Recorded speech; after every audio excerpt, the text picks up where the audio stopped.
Recording is by Mark Smith of Simpsonville, South Carolina. The Swiss Family Robinson by Johann David Wyss. Chapter 38. The storm continued to rage the whole of the following day, and even the day after with the same violence. Happily our tree stood firm, though several branches were broken, amongst others that to which Francis's wire was suspended. I replaced it with more care, carried it beyond our roof, and fixed at the extremity the pointed instrument which had attracted the lightning. I then substituted for the hammocks before the window strong planks, which remained for my building, and which my sons assisted me to raise with pulleys, after having sawed them to the proper length. Through these I made loopholes, to admit the light and air. In order to carry off the rain, I fixed a sort of spout, made of the wood of a tree I had met with, which was unknown to me, though apparently somewhat like the elder. The whole of the tree, almost to the bark, was filled up with a sort of pith, easily removed. From this tree I made the pipes for our fountain, and the remainder was now useful for these rain-spouts. I employed those days in which I could not go out, in separating the seeds and grain, of which I saw we should have need, and in mending our work-tools. My sons, in the meantime, nestled under the tree among the roots, were incessantly employed in the construction of the carriage for their mother. The Caratas had nearly completed the cure of Ernest's hand, and he was able to assist his brothers preparing the canes, which Fritz and Jack wove between the flat wooden wands, with which they had made the frame of their pannier. They succeeded in making it so strong and close that they might have carried liquids in it. My dear wife's foot and leg were gradually improving, and I took the opportunity of her confinement to reason with her on her false notion of the dangers of the sea, and to represent to her the gloomy prospect of our sons if they were left alone in the island. She agreed with me, but could not resolve to leave it. She hoped God would send some vessel to us which might leave us some society, and after all, if our sons were left, she pointed out to me, that they had our beautiful pinnace, and might at any time of their own accord leave the island.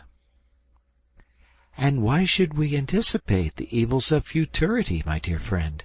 said she. "Let us think only of the present.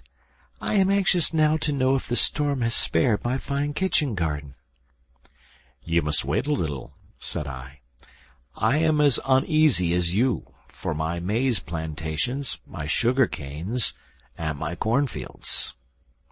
At last, one night, the storm ceased, the clouds passed away, and the moon showed herself in all her glory. How delighted we were! My wife got me to remove the large planks I had placed before the opening, and the bright moonbeams streamed through the branches of the tree into our room. A gentle breeze refreshed us, and so delighted were we in gazing on that sky of promise, that we could scarcely bear to go to bed, but spent half the night in projects for the morrow. The good mother alone said that she could not join in our excursions. Jack and Francis smiled at each other, as they thought of their litter, which was now nearly finished. A bright sun awoke us early next morning. Fritz and Jack had requested me to allow them to finish their carriage, so, leaving Ernest with his mother, I took Francis with me to ascertain the damage done to the garden at Tent House, about which his mother was so anxious.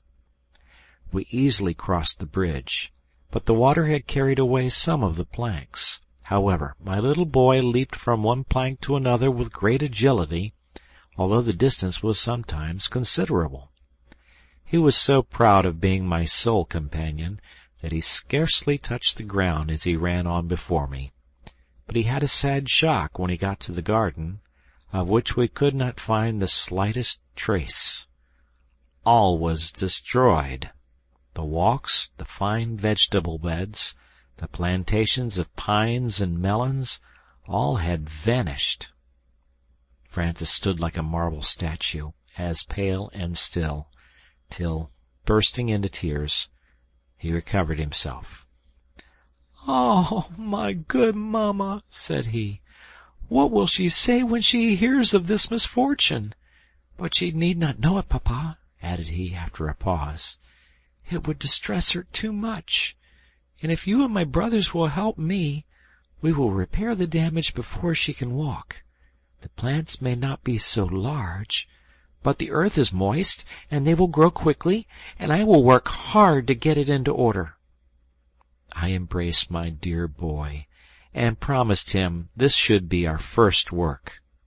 I feared we should have many other disasters to repair, but a child of 12 years old gave me an example of resignation and courage. We agreed to come next day to begin our labor, for the garden was too well situated for me to abandon it. It was on a gentle declivity at the foot of the rocks, which sheltered it from the north wind, and was conveniently watered from the cascade. I resolved to add a sort of bank or terrace to protect it from the violent rains, and Francis was so pleased with the idea that he began to gather the large stones which were scattered over the garden, and to carry them to the place where I wished to build my terrace. He would have worked all day, if I had allowed him, but I wanted to look after my young plantations, my sugar canes, and my fields, and after the destruction I had just witnessed, I had everything to fear. I proceeded to the avenue of fruit trees that led to Tent House, and was agreeably surprised. All were half bowed to the ground, as well as the bamboos that supported them, but few were torn up, and I saw that my sons and I, with a labor of 2 or 3 days, could restore them. Some of them had already begun to bear fruit, but all was destroyed for this year. This was, however, a trifling loss compared with what I had anticipated, for having no more plants of European fruits, I could not have replaced them. Besides, having resolved to inhabit Tent House at present entirely, being there defended from storms, it was absolutely necessary to contrive some protection from the heat. My new plantations afforded little shade yet, and I trembled to propose to my wife to come and inhabit these burning rocks. Francis was gathering some of the beautiful unknown flowers of the island for his mother, and when he had formed his nosegay, bringing it to me, "See, papa," said he, "how the rain has refreshed these flowers. I wish it would rain still. It is so dreadfully hot here. Oh, if we had but a little shade!" "That is just what I was thinking of, my dear," said I. "We shall have shade enough when my trees are grown, but in the meantime—" "In the meantime, papa," said Francis, "I will tell you what you must do. You must make a very long, broad colonnade before our house, covered with cloth, and open before, so that mamma may have air and shade at once." I was pleased with my son's idea, and promised him to construct a gallery soon, and call it the Franciade, in honor of him. My little boy was delighted that his suggestion should be thus approved, and begged me not to tell his mamma, as he wished to surprise her, as much as his brothers did with their carriage, and he hoped the Franciade might be finished before she visited Tent House. I assured him I would be silent, and we took the road hence, talking about our new colonnade. I projected making it in the most simple and easy way. A row of strong bamboo canes planted at equal distances along the front of our house, and united by a plank of wood at the top cut into arches between the canes. Others I would place sloping from the rock, to which I would fasten them by iron cramps. These were to be covered with sailcloth, prepared with the elastic gum, and well secured to the plank. This building would not take much time, and I anticipated the pleasure of my wife when she found out that it was an invention of her little favorite, who, of a mild and reflecting disposition, was beloved by us all.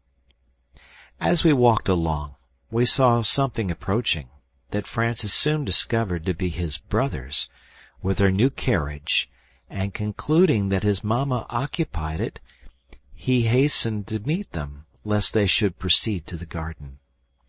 But on our approach, we discovered that Ernest was in the litter, which was borne by the cow before, on which Fritz was mounted, and by the ass behind, with Jack on it. Ernest declared the conveyance was so easy and delightful that he should often take his mother's place. "I like that very much," said Jack. "Then I will take care that we will harness the onagra and the buffalo for you, and they will give you a pretty jolting, I promise you. The cow and ass are only for Mamma. Look, Papa, is it not complete? We wished to try it as soon as we finished it, so we got Ernest to occupy it while Mother was asleep." Ernest declared it only wanted 2 cushions, one to sit upon, the other to recline against, to make it perfect. And though I could not help smiling at his love of ease, I encouraged the notion, in order to delay my wife's excursion till our plans were completed. I then put Francis into the carriage beside his brother, and ordering Fritz and Jack to proceed with their equipage to inspect our cornfields, I returned to my wife, who was still sleeping. On her awaking, I told her the garden and plantations would require a few days' labor to set them in order, and I should leave Ernest, who was not yet in condition to be a laborer, to nurse her and read to her. My sons returned in the evening, and gave me a melancholy account of our cornfields. The corn was completely destroyed, and we regretted this the more, as we had very little left for seed. We had anticipated a feast of real bread, but we were obliged to give up all hope for this year, and to content ourselves with our cakes of cassava and with potatoes. The maize had suffered less, and might have been a resource for us, but the large hard grain was so difficult to reduce to flour fine enough for dough. Fritz often recurred to the necessity of building a mill near the cascaded tent-house, but this was not the work of a moment, and we had time to consider of it, for at present we had no corn to grind. As I found Francis had let his brothers into all our secrets, it was agreed that I, with Fritz, Jack, and Francis, should proceed to tent-house next morning. Francis desired to be of the party, that he might direct the laying out of the garden, he said, with an important air, as he had been his mother's assistant on its formation. We arranged our bag of vegetable seeds, and having bathed my wife's foot with a simple embrocation, we offered our united prayers, and retired to our beds to prepare ourselves for the toils of the next day. End of chapter.